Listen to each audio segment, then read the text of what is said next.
दोस्तों, legal and legal में एक बार फिर से आपका स्वागत है। आज हम न्यायालय के द्वारा किसी वाद को सुनने के क्षेत्राधिकार के बारे में चर्चा करेंगे।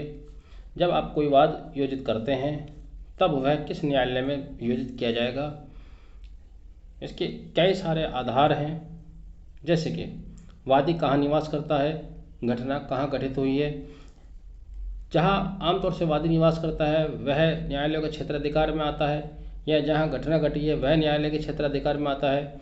लेकिन क्या कभी ऐसा भी होता है कि जहाँ प्रतिवादी निवास करता है वहाँ के लिए भी कोई केस ट्रांसफ़र किया जा सकता है? जी हाँ, ऐसा ही एक मामला सामने आया है, वो भी सुप्रीम कोर्ट द्वारा रिपोर्टेबल जजमेंट है, जो कि जस्टिस एस अब्दुल नज़ीर और जे के माहेश्वरी की बेंच द्वारा दिया गया है, सिविल अपील नंबर 4894/2022 में, जो कि NCV ऐश्वर्या द्वारा दाखिल की गई थी। NCV ऐश्वर्या बनाम सरवन कार्तिक शाह के नाम से ये अपील डिसाइड हुई है। थोड़ा सा ब्रीफ कर दें केस को, आपको समझने में आसानी होगी। दरअसल इसमें अपीलांट और रेस्पोंडेंट की शादी वेल्लोर में हुई, जबकि अपीलांट जो कि ये पत्नी हैं ऐश्वर्या, ये चेन्नई की रहने वाली हैं, मद्रास की रहने वाली हैं। चेन्नई और वेल्लोर की दूरी लगभग 188 किलोमीटर पड़ती है। हस्बैंड वाइफ में मैट्रिमोनियल डिस्प्यूट अराइज होता है और हस्बैंड द्वारा शादी एनलमेंट के लिए, शादी के शून्यकरण के लिए एक पटिशन फाइल की जाती है फैमिली कोर्ट वेल्लोर के समक्ष। चूँकि हस्बैंड वेल्लोर में रहते हैं, वहाँ पर वो नौकरी करते हैं। साथ ही उनकी पत्नी द्वारा 2 केस मद्रास में, चेन्नई जहाँ की वो रहने वाली हैं, अपने मायके में यानी कि फाइल किए जाते हैं।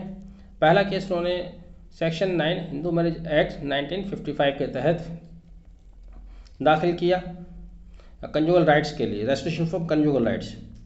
दूसरा उन्होंने सेक्शन 125 CRPC के तहत मेंटेनेंस के लिए फाइल किया। दोनों ही मुकदमे मद्रास में फाइल किए। उनकी पत्नी द्वारा मद्रास हाई कोर्ट के समक्ष सेक्शन 24 CPC के तहत एक ट्रांसफ़र पिटीशन मूव की गई, जिसमें उन्होंने कहा कि चूंकि वे मद्रास की रहने वाली हैं, 21 साल की युवती हैं, उन्हें वेल्लोर जाने में परेशानी होती है, वह बेरोज़गार हैं, उनके पास आय का कोई साधन नहीं है और उनके माता पिता बूढ़े हैं, वृद्ध हैं, वह उन पर डिपेंडेंट हैं। हाई कोर्ट द्वारा उनकी इस ट्रांसफ़र पिटीशन को खारिज कर दिया गया, चूँकि हस्बैंड ने वहाँ प्ली दी थी कि उसने मैरिज एनलमेंट के लिए जो पिटीशन फाइल की है वो वेल्लोर में फाइल की है, चूँकि वेल्लोर में शादी हुई थी और वेल्लोर में ही डिस्प्यूट अराइज हुआ। इस आधार पर हाई कोर्ट द्वारा पिटीशन खारिज कर दी गई और मद्रास हाई कोर्ट के इसी आदेश के खिलाफ ऐश्वर्या यानी कि सरवन कार्तिक शाह की पत्नी सुप्रीम कोर्ट इस वर्तमान सिविल अपील को लेकर आई।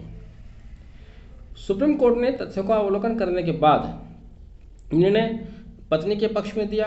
उन्होंने कहा कि चूँकि पत्नी 21 साल की युवती है, अकेली है, उनके माता पिता बूढ़े हैं, उनके पास आय का कोई साधन नहीं है, उनका चेन्नई से वेल्लोर जाना 188 किलोमीटर ट्रेवल करना काफ़ी मुश्किल है, जबकि उनके हस्बैंड नौकरी करते हैं, पुरुष हैं, वह वेल्लोर से चेन्नई आ सकते हैं। इसलिए सुप्रीम कोर्ट ने आदेश दिया, हाई कोर्ट के आदेश को सेटिसाइड करते हुए आदेश दिया कि उनके हस्बैंड द्वारा दाखिल किया गया मुकदमा वो मद्रास ट्रांसफ़र कर दिया जाए। उन्होंने यह भी कहा कि न्याय की दृष्टि से यह भी उचित होगा कि मल्टीप्लिसिटी ऑफ डिसीजंस से बचने के लिए या ट्रायल से बचने के लिए, प्रोसीडिंग से बचने के लिए बेहतर होगा कि सभी मुकदमे एक ही अदालत में ट्रांसफ़र कर दिए जाएँ।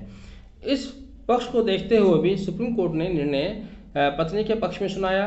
पत्नी जो कि अपने मायके में रह रही है, 2 मुकदमे उसने अपने मायके में फाइल किए हुए हैं। एक मुकदमा उनके पति द्वारा उनके ससुराल में जहां वह शादी हुई थी और जहां पर डिस्प्यूट अराइज हुआ है, वहां पर उन्होंने मैरिज एनलमेंट का मुकदमा दाखिल किया हुआ है। उस मुकदमे को उन्होंने चेन्नई ट्रांसफ़र कर दिया। इस तरह तीनों मुकदमे वहाँ चलेंगे जहाँ पर उनकी पत्नी निवास करती है। 2 मुकदमे तो उनकी पत्नी द्वारा ही दाखिल किए गए थे, ठीक है, लेकिन निर्णय जो अलग है, जिसकी वजह से आज हम चर्चा कर रहे हैं, वो अलग इस लिहाज से है कि हस्बैंड द्वारा मुकदमा दाखिल किया गया वेल्लोर में, हस्बैंड वेल्लोर में रहते हैं, शादी हुई वेल्लोर में, डिस्प्यूट राइज हुआ वेल्लोर में, लेकिन उसको भी सुप्रीम कोर्ट ने कन्वीनियंस महिला का देखते हुए, उसके परेशानी को समझते हुए, न्याय की दृष्टि से उस मुकदमे को भी मद्रास के लिए ट्रांसफ़र करने का आदेश दे दिया। बहरहाल वीडियो आपने देखा, मैं समझता हूँ कि दी गई जानकारी आपको पसंद आई होगी। पसंद आई है तो वीडियो को आगे भी शेयर करते रहिए।